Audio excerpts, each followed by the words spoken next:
So in our tournaments, we use a fully weighted scoring system. High priority blows are anything from the waist or the elbow up. That includes head, shoulders, torso. Any attack, so pommel strike, cuts and thrusts, anything above the torso. And then low priority is anything from the elbow down or the waist down. High priority is going to be worth 4 points, and low priority is worth 1 point. Fully weighted means that it does not matter who hits first. It matters what target you hit. So if someone hits a low target and then a high target, the high priority target gets the points, even though they hit second.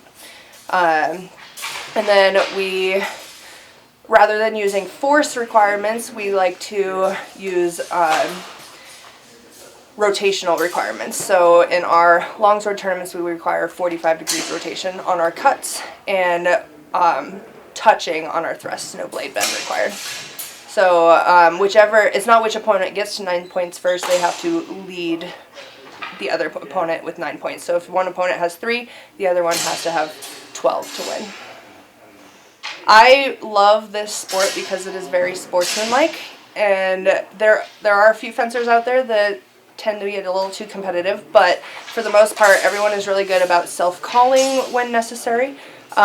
You don't want to self-call too much, only when you're sure the other opponent got something, but it's genuinely a good thing that most people follow, that they like to self-call. And everyone is friends afterwards. It's great. There's no hard feelings.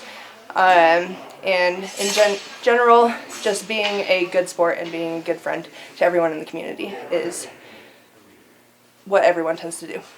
Self-calling is when you get hit, but maybe a judge doesn't see it, and you decide to pause the fencing and say, hey, I got hit, give them their points, rather than just ignoring it, judge didn't see it, moving on. So at the beginning of every match, most of the time the judges will ask you to, but everyone does some kind of salute at the beginning, just to show their respect to their fighter, their opponent. And throughout the matches, you will see some saluting from fencers more often, but really just that first one is the one everybody does.